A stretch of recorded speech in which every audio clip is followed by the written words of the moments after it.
उम्रा के हवाले से बहुत यूनिक मालूमात आपको देने जा रहा हूँ। यकीनन इससे पहले आपने ये मालूमात नहीं देखी होगी और ये मालूमात मैं आपको ऑफिशियल डॉक्यूमेंट की बेस पे दूंगा जो कि गाका ने इस साल 2023 में सर्कुलर जारी किया है। इसके मुताबिक मैं आपको बताऊंगा, GACA general authority of civil aviation Saudi Arabia है और इन्होंने सर्कल जो जारी किया है उसके मुताबिक 19 जुलाई 2023 से लोग उम्रा के लिए सऊदी अरबिया आ सकते हैं और 23 मई 2024 तक लोग आ सकते हैं।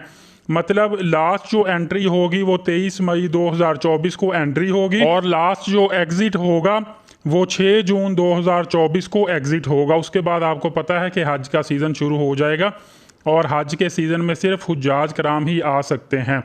और एक और बहुत इंपॉर्टेंट आपको बात बताने जा रहा हूँ कि पहले मदीना या जद्दा पाक में उम्रा ज़ायरीन आ सकते थे, इसके अलावा किसी एयरपोर्ट पे लैंड नहीं कर सकते थे। लेकिन इस मरतबा सऊदी अरबिया की जानिब से ये अथॉरिटी है आपको कि आप उम्रा वीज़ा पर आकर किसी भी एयरपोर्ट पे, किसी भी एयरलाइन पे आएँ और किसी भी एयरपोर्ट पे आप लैंड कर सकते हैं।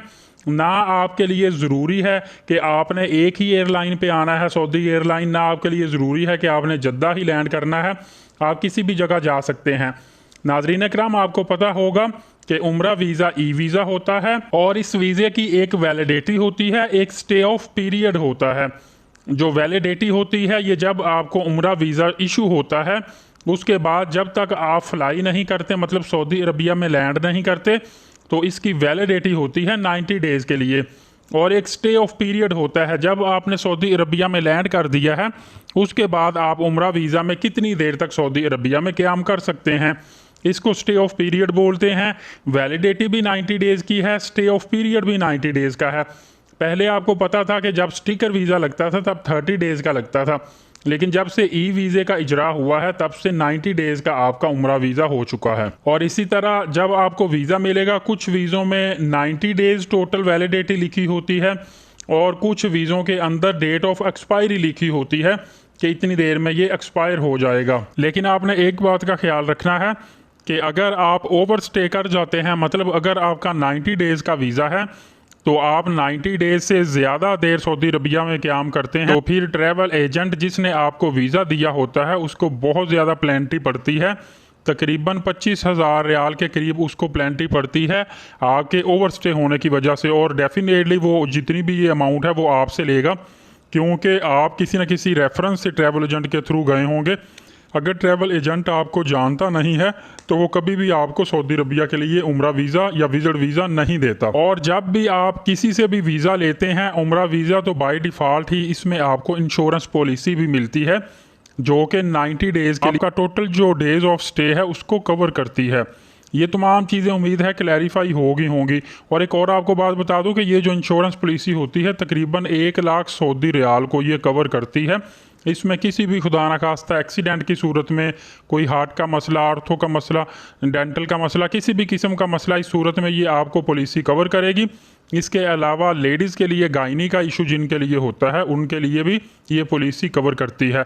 और इसी तरह जहाँ तक एलिजिबिलिटी क्राइटेरिया की बात है, तो अगर आपने उम्रा वीज़ा हासिल करना है तो उसके लिए एलिजिबिलिटी तो यही है कि आपका मज़हब इस्लाम होना चाहिए, आप मुसलमान हो तो आपको वीज़ा मिल जाएगा।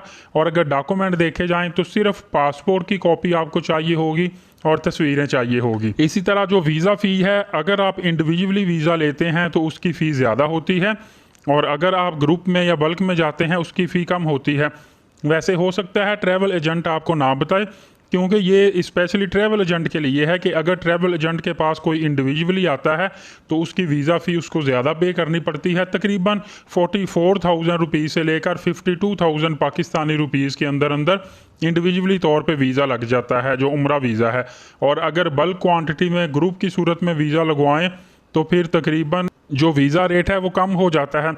फॉर एग्ज़ाम्पल अगर आप इंडिविजुअली वीज़ा लगवाते हैं तो आपको वीज़ा 50,000 में पड़ता है और अगर आप ग्रुप की सूरत में लगवाएंगे तो आपको 44,000 का पड़ेगा। लेकिन इसकी रेंज 44,000 से लेकर 52,000 के दरमियान है। और इसी तरह अगर इंडियन वीज़ा लगवाते हैं, और अगर इंडियंस की बात की जाए तो इंडियंस अगर इंडिविजुअली तौर पर वीज़ा हासिल करते हैं तो उनको तकरीबन पड़ेगा 22,000 इंडियन रुपीज़ में। और अगर बल्क में लेते हैं तो वो पड़ेगा 14,000 रुपीज़ में। मतलब इंडिया में अगर आप उम्रा वीज़ा हासिल करते हैं तो आपको 22,000 14,000 रुपये से लेकर 22,000 के दरमियान आपको उम्रा वीज़ा लगेगा। और ये वीज़ा 48 आवर्स के अंदर अंदर आपको मिल जाता है। इसके अंदर इंश्योरेंस जो होती है वो भी आपको 48 आवर्स के अंदर अंदर मिल जाती है। 90 डेज़ का ये वीज़ा होता है और ये सिंगल एंट्री वीज़ा होता है। आप इस पर सिर्फ सिंगल एंट्री एक दफ़ा एंट्री कर सकते हैं, ज़्यादा दफ़ा आप इसमें एंट्री नहीं कर सकते। और एक और बात मेरे जहन में आ गई, आपको शायद कोई भी ना बताए कि अगर 90 दिन का वीज़ा आपका लगा है, 90 दिन से पहले आप वापस आ गए हैं, आपका वीज़ा अभी तक वैलिड है, मतलब 90 डेज़ आपका वीज़ा वैलिड है, आप 60 डेज़ के अंदर वापस आ गए हैं, तो ये तो सिंगल एंट्री वीज़ा था। तो दोबारा फिर आपने अगर फौरी तौर पर जाना है तो उसका क्या हल है? उसका हल ये होता है कि आपको ये वीज़ा पहले कैंसिल करवाना पड़ेगा। ये वीज़ा कैंसिल करवाने के बाद फिर आपको नया वीज़ा लेना पड़ेगा। और आखिर में एक इम्पोर्टेंट नोट आपको बताता चलूँ कि तमाम एयरलाइनों ने और एयरपोर्ट्स ने पोलियो कार्ड ज़रूरी कर दिया है। अगर आप पाकिस्तान से हैं तो आप नादरा की तरफ से पोलियो कार्ड लाजमी बनवाएं। सिर्फ 100 रुपीज़ फ़ी है। आप ऑनलाइन भी अपने डेबिट क्रेडिट कार्ड के थ्रू पोलियो वैक्सीनेशन कार्ड हासिल कर सकते हैं।